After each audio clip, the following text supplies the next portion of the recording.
Okay, so this is a video of how to install dual action or multifunction angel angel eye halo LEDs or whatever.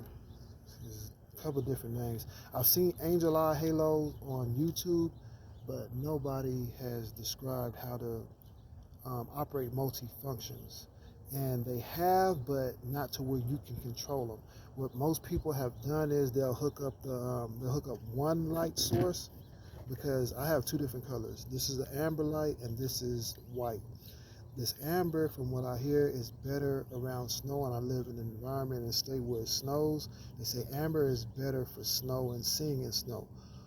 Regular LED white lights aren't. So I'm going to use the amber light as my regular fog light, as a regular constant. So whenever I turn on my fog lights, it'll activate the amber, and then just at my own discretion, when I want to operate the halo, which is white, I'll have a switch inside my vehicle and I can turn it on as I choose to. But this is just the first video. I'm going to probably do a second one when it's actually connected, and then possibly a third. They're all going to be really short, but this is to give you an idea, because I'm putting this on a Jeep Commander and nobody has made a video to operate these LED lights at your convenience when you choose to. That's the main reason why I'm making this video. So I'm going to do it in 3 phases. I paid $43 for these halo lights, and I don't want to constantly run it with my sidebar, because like I said earlier, some people would connect one to the actual fog light function and they would connect the other to the running lights, and whenever you turn on your vehicle, that's going to be your running light. So I don't want my LED lights constantly being ran and constantly being used. I want them used when I choose to use them. So I don't want to burn out an LED or shorten its lifespan. Basic concept is, since back here, I'm assuming this is going to be for the white lights, the outer, and this one, since it was inner, is going to be my amber lights. I'm going to connect this wiring with the old one. I'm going to cut this old harness off and connect those wires. Then with these additional speaker wires, because they aren't that thick and gauge, I was like, I have plenty of speaker wire, I'll just run a speaker wire. I'll install this, pull the speaker wire back up, come around this way, same thing on this side. I'm going to cut that wire, connect it to the shorter cable, which is the ones that I want to run, which is the amber lights right here.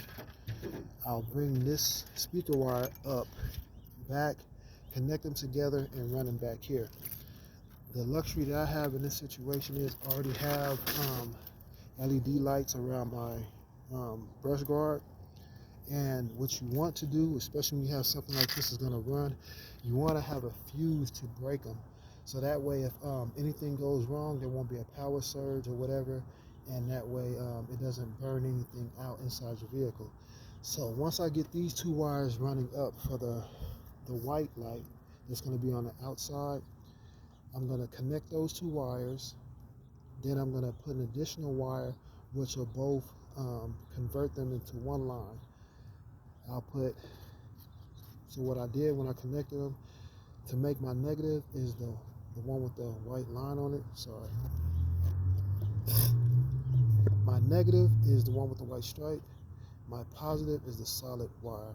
So I'm going to connect the two solids, the 2 negatives, into one, and then I'll bring my solid, which is going to be my positive, right here, splice it into this line, and then I'll take my negative and connect it into this line. These 2 wires are already connected to my LEDs that I have up here, that I control as I choose to when I turn the lights off and on. Then there's a fuse right here to prevent something from going out. What I'm going to do at that point is I'm going to run an additional wire inside the vehicle, but I'm going to connect it with a switch. So this is how I'm going to be able to control it, which is when I put my 2 positive wires on here, I'm going to get another set of speaker wires, and I'm going to run them as a circuit. So going into that, I'm going to have a positive and a negative. I'm going to both connect those. one end is going to be connected to the switch, and then that's going to be like a breaker. And then I'm going to connect one side here and one side going to the powers. So it'll make more sense later, but this is just a basic rundown because even for a person that doesn't have a Jeep Commander, you can probably pretty much do this similar or same thing where you can control the LEDs as you choose to.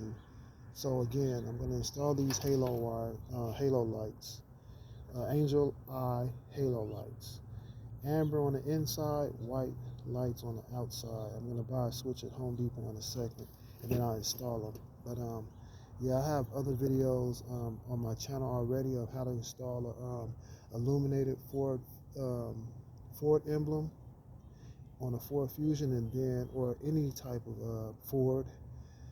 And that's why I'm trying to make universal videos that you can apply to different vehicles. I have to be specifically catering to a specific model. And then I'm also going to upload another video that's going to be how to install a hood ornament, how to install tint in a protective way. I mean, as far as decals are concerned, like if you like certain decals and you want them to stay on your windows and you don't want them getting disturbed or bothered by the weather, I'm going to do a video about that, and also how to properly install emblems, not decals, but emblems, stainless steel or chrome, to where they'll last without falling off and you don't have to worry too much. But just a quick view, here's a hood ornament I have on here. Put this Mack truck Bulldog on here, and like I said, I'll do a video later on how to properly install those. But yeah, this is the first of 2, maybe 3. I'll do a second video once I got this stuff installed, the wires ran, which will be really short, and then I'll do another video which will probably be like 30 seconds of how it looks at night. I don't like doing all the editing and things like that, and step by step. And if it's universal and it can go for multiple vehicles, then I just don't want to go through all that editing and stuff. I don't like investing that much time. But anyway, I hope this is helpful for some. And the second video will be coming soon. If I don't get it installed properly, you won't see this video. So, yeah.